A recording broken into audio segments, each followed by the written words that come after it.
Well, howdy, folks, and welcome to another Sierra Forum. Sierra Forums are a chance for Sierra Club members, supporters, and advocates and activists to learn more about what we're doing here at the Sierra Club and how you can get engaged in the work we're doing to clean air, water, outdoor access for all, a stable climate.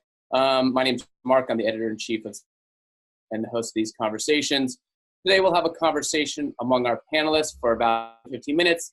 And then we'll open it up to you all, and comments, and if you're joining us via Zoom, drop your questions right there in the Q&A module, or if you're watching us on Facebook Live, just post your questions, comments on Facebook. I want to start by sharing with you all an image of how the Sierra thought of itself, say, 20 years ago. You can find it in this poster here. It's a pretty groovy representation, right, of a hiker in the outdoors, but I think it's fair to say that at least what I'm seeing here is a white guy. And newsflash, most people living in the United States are not white guys. So how do we go from this to something a little bit closer to this to something a little bit closer to this? And to walk us through that today are our panelists. We've got Perry Cohen. He is the founder and the executive director of the Venture Out Project, which works to create outings-style adventures for LGBTQ folks.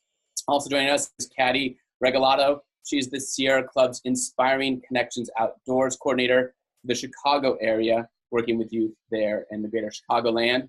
And then we've got Sergio Avila. He's the Sierra Club's local outdoors coordinator, working with different communities, especially in the Southwest and throughout the West. So Caddy and Perry and Sergio, welcome to today's conversation.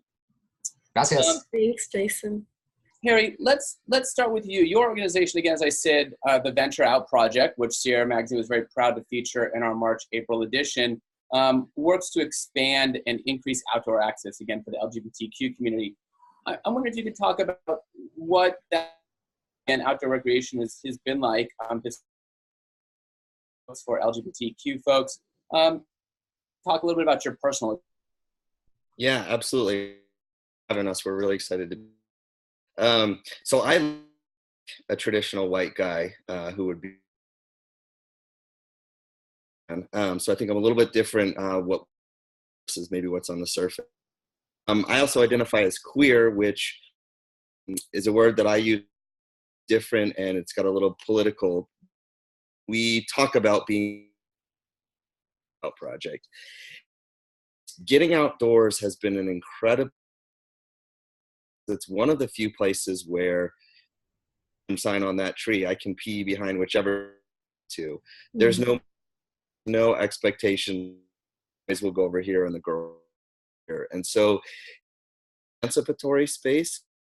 Any of us who are different than mainstream can actually see our, because there is so much to the natural world. And so it's a really exciting for us.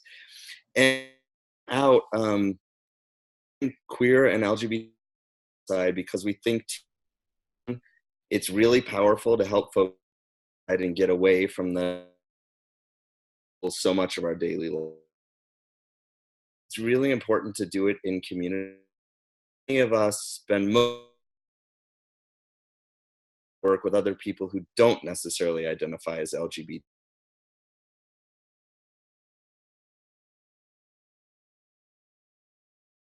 Queer folks, it's magic. What happens?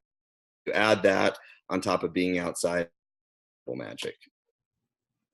I love this idea, and we're going to come back to that, I think, later in the conversation about why it is entirely LGBTQ space. But I love this idea of emancipatory space, and I think we'll come back to that by hearing from both Caddy and from Sergio. Caddy, I think it's interesting, in the Francisco gay culture of the 19th, many gay men would self-identify as mariposas, right? The Spanish word for butterfly, reflecting a transformation, reflecting all be out and proud. And it's interesting, I think, sort of organically in your work there in Chicago, you've used the monarch butterfly as metaphor for your work, and especially connecting with immigrant communities, with other Latino communities there in Chicago.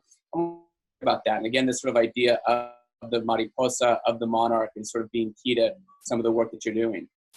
It's definitely a powerful metaphor. And being here in we're actually directly part of monarch's migration path. So we definitely share essentially homes. Many of us here in Chicago have relied on using this winged relative as a powerful unpack migration story. So both within an African community. So you can imagine that to these stories that have so living real life experiences has really allowed us to then explore, well, what does it mean to then be in relationship to this place here and now? So while learning this bigger conservation story about what La Monarca is facing in terms of its challenges, right? We're also drawing parallels for our own human journey here. So in a real tool to kind of initiate these conversations about, a sense of place, belonging, really amplifying, the sense of humanity within environment and being able to see ourselves, in the natural world that we're a part of now here in Chicago ecosystems. I love that. It's really powerful work, and that idea again of sort of taking those migration stories and then also connecting them very much the same ways that Venture Out Project is doing, connecting to the natural biodiversity of the wild world. Sergio, I can't help but notice that behind you on the wall, you have what appears to be a framed butterfly.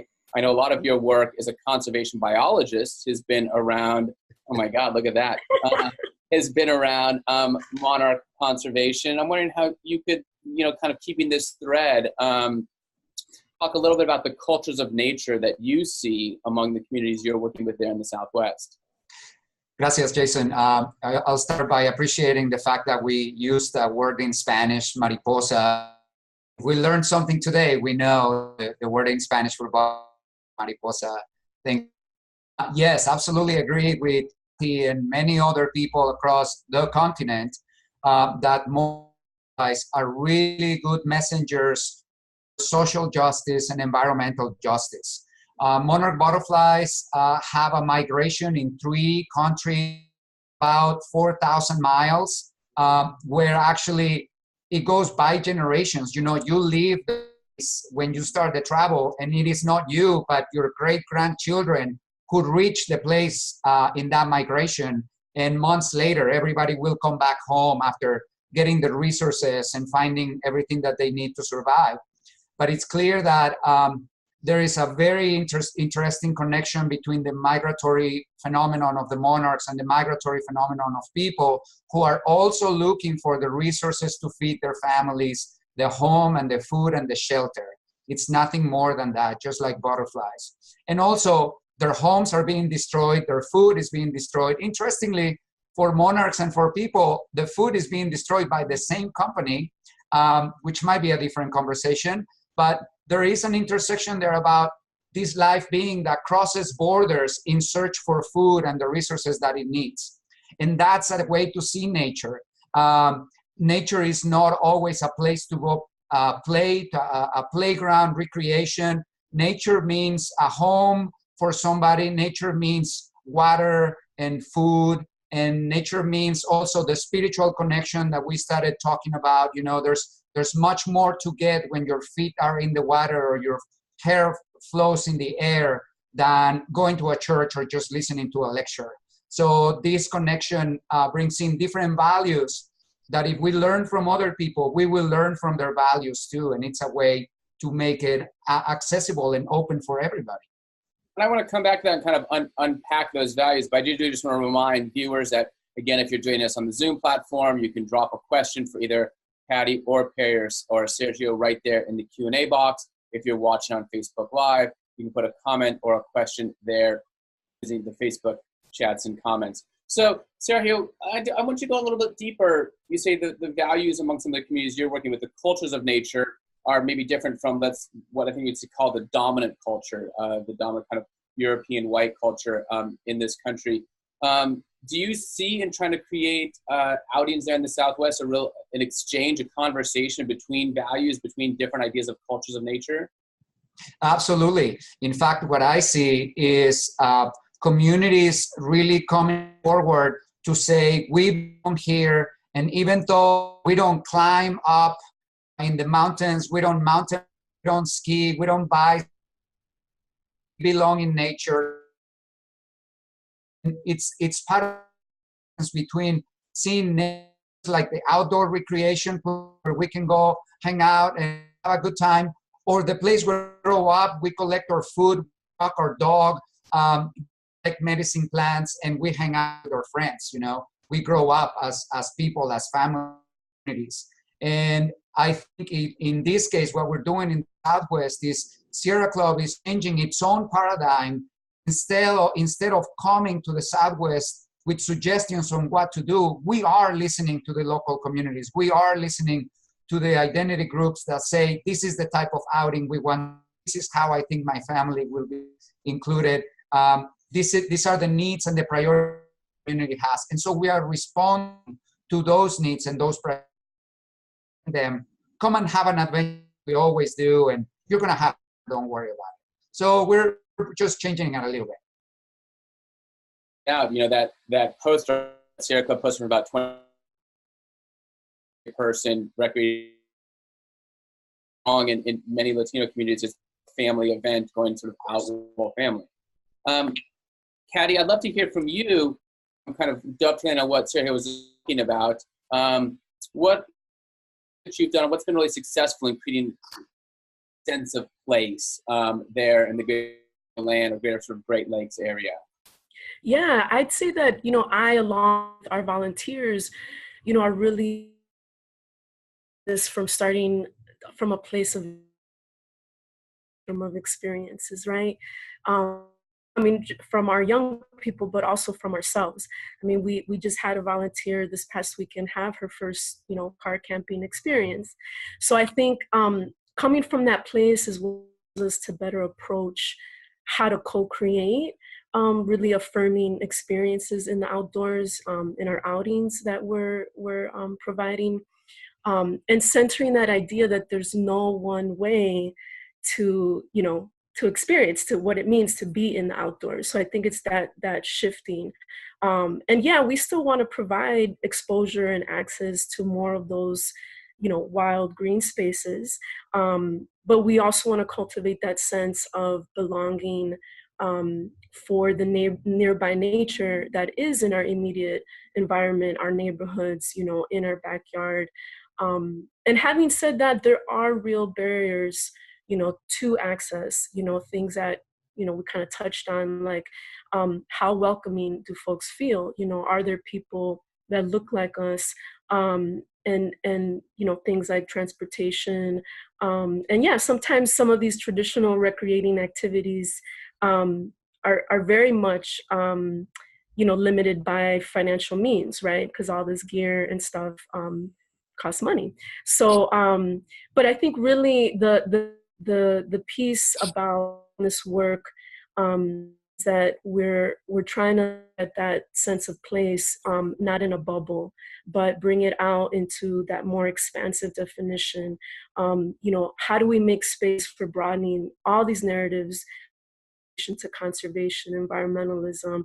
I mean, for a lot of us that are either first generation or immigrant, or even folks that, you know, out of necessity have just been very creative in terms of being conservationists.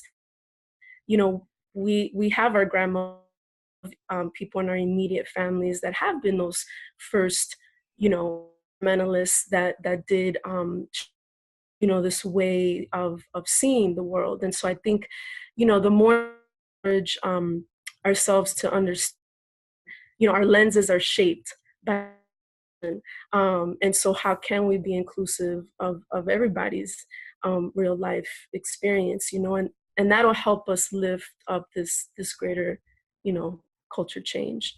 And you know, Sierra Club is committed to that, you know, through our various outdoor activities programs. So So, Perry, we just heard Katty there talking about creating space. And so I'd love you to come back to something you said earlier in the conversation about the spaces you create are really, they're spaces by and for LGBTQ folks. And I'm wondering if you can talk a little bit about why that's important, even as we imagine different spaces, as Katty was talking about, different spaces in which to engage with nature, whether it's the nearby nature or big, kind of more remote wild lands. Regardless, why is it important to have a space for your organization, your community, that is really just of LGBTQ folks? Yeah, I think it's a great question, and I am going to get to that. I also want to just mention that these threads that are happening, what Katty and Sergio are talking about is so cool, because it's one of the things we've tried to do as well, is to say Venture Out is a national organization, and yet we recognize that what I, as a white person in New England, might want to do or feel comfortable doing may be very different for someone in a border town in Texas who is also a trans or an LGBTQ person, but their level of comfort or experience in the outdoors or the way they exist in the outdoors is very different from the way I exist. So one of the things we're trying to do is say we do bring together folks on a national scale, and we're also trying to recognize how can we give ownership to volunteers and groups in their own communities to say, what could Venture Out look like in the Southwest or in the Pacific Northwest or in the Midwest? But to get back to your question,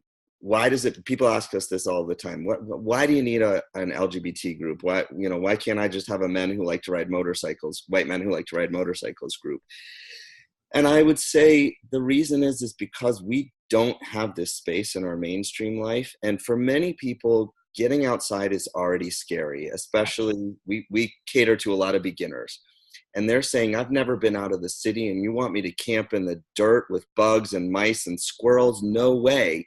And then on top of that, you add a fear of emotional and physical safety because of being outwardly or internally, but visibly gay or queer in some way. And they're saying, you want to push me outside of my comfort zone, but I'm already like so far beyond it that I don't have the space to go outside and feel like I can get anything from that experience because I'm already terrified.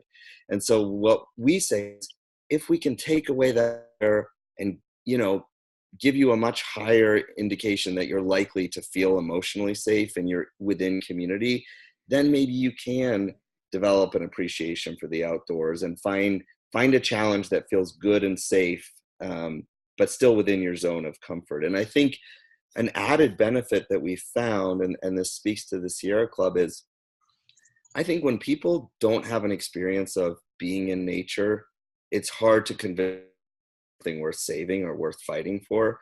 And one of the things we try to do is say, if you get out and you have a positive experience, and it's one of those, like, I can't know it until I feel it, but once I feel it, now I get why people are saying we've got to work for clean water and clean air and all these native and endangered species. So I think, my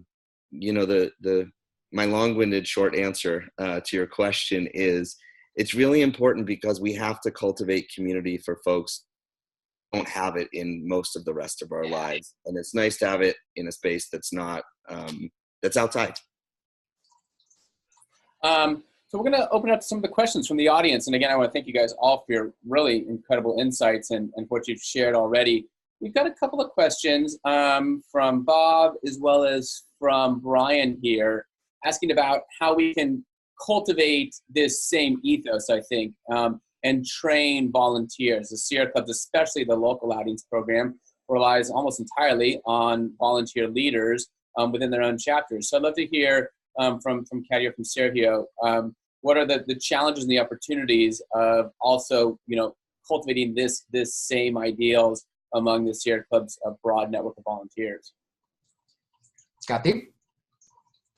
So I think one of the ways that our volunteers can, start to engage is with themselves. And I think building that community that Perry was talking about, I think some of our outings, and again, I'm speaking from the ICO perspective, but there is a large outings network, would be to one, recognize, how are you doing the work? Does it look like? Are there ways that you could, that we could improve? I think that here, speaking from, yeah, experience here in Chicago, you know, um, we're really just trying to be mindful too of how can we also reach folks that may not necessarily be with being, outdoorsy or, and so I really resonated with what Perry was saying, because you are meeting people where they're at in their comfortability. And also, we don't know what folks are, particularly our young people, but I do know that there is a commitment from Sierra Club to start working in being able to better train and bring, real tangible tools in terms of training, being able to integrate a lot of our equity and inclusion values, and how, what does it look like to embody them? Because ultimately that's what we're saying is, how do you put this into practice? And so, I think that there's just a lot of potential to build across the different outings, and understanding what are the things that are happening that do need to be addressed. And I think, there's just this piece about how much, that lens that we're always wearing. And so sometimes we do need to take a step back and just kind of, like Sergio said, ask the folks that you're actually working with, listen, be able to create that. And then, I've seen, though, really, really good attempts, even here with outings groups, to start connecting and outreach and do, more of what maybe traditionally you're not doing, and so that's a step in the right direction. I've got a question here for you, Perry. Casey in Idaho loves what you're doing. She's been Venture Out project, hopefully in your magazine. And then Casey says that in Idaho, they're starting up an LGBTQ outings group, and they want, if you got any tips. Awesome, Casey. My first tip is and to that Caddy and Sergio are making, like, engage with your community. I think one of the mistakes we often start something is to say, like, this sounds cool, people will come to it, versus if you go the other way and say, what are people looking for? They're much more likely to be fully invested too if they feel like they got a say in making it a go of it.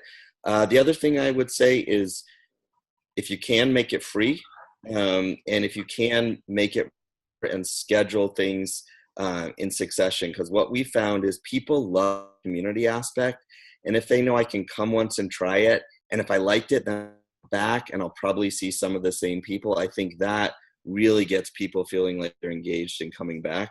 And also we do volunteer training, as I know Sierra Club does as well, and we do it more around diversity and equity, and kind of a support versus technical backpack skills. So if you can figure out a way to grab onto some of those training stuff and help with that will help get the word out, and the more people know about it, I think the more people will come and be really excited about what you're doing. But awesome work, and feel free to contact us too. We've not been able to touch on it yet, but I do want to bring into the conversation the question of how to also ensure equitable access for folks who may have physical limitations. So perhaps a visual limitation, a visual impairment, a physical limitation. And we do have a question here from Rita, who also via Zoom kind of is asking this as well. What can we do to have access, especially for disabled people, which is how Rita here identifies. So any thoughts on that, Sergio or Perry or Caddy?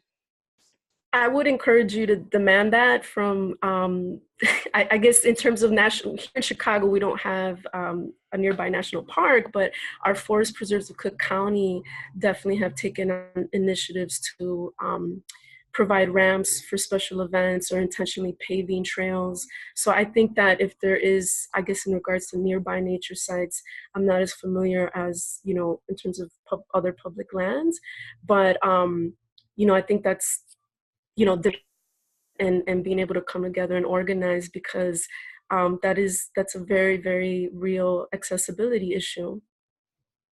I want to say, Jason, first off, thanks to all the people who are commenting. I'm reading their comments and their questions and discussion to have. And with that, just to say that equity in the outdoors, at least at Sierra Club, is an ongoing conversation. We will have this for an hour, but we all need to continue asking these questions and learning ourselves and learning from other people. So thank you, everybody. I want to say, addressing a couple questions here, that yes, we are working with creating partnerships locally, and how in their work. And we are also listening, kind of like as Kathy and Perry said, to ask them what kind of adventures they want, because we need to see that people want to have their own adventures, not somebody else to tell them fun is like, how they find. And so I'm reading about physically impaired or visually impaired. I don't want to say this is the solution, but I have created gardens in schools and city parks where just sitting at the garden is like nature coming to you. When you don't go to nature, nature comes to you and you get to enjoy the smells and you get to hear the sounds and you get to touch. You also enjoy nature with different senses, and I think that's to include here. Not all have to hike 1,000 miles to the peak of the mountain just to feel that we achieved something. We might be just stepping out of our home, walking the dog around the block and making nature at that moment the way we connect. And another way that we are addressing this, for example, is Sierra Club has the military outdoors program, where we are addressing the needs of military veterans and their families for their physical and mental health, but also for them to feel that they are giving back to their country even more, and they are getting to see their country after service. Thanks so much, Sergio, for bringing in the work with military families after. A lot of those folks either have physical limitations from their time in combat zones or emotional limitations from stress, post-traumatic stress, etc. We're going to do at least one more question from the audience. Thank you so much, everybody who's joining in, for being such an engaged group of viewers. Anne in Madison, Wisconsin says that they've got an Inspiring Connections Outdoors program there. They mostly work with youth groups at what she calls European centers. It says the groups are usually led by AmeriCorps workers who are often white, but they've noticed a declining interest in outings over the past number of years and want some suggestions for their local program. Yeah, great question. I think that the partnership building it can be challenging. So just a shout out for you, even wanting to be intentional about how to do this.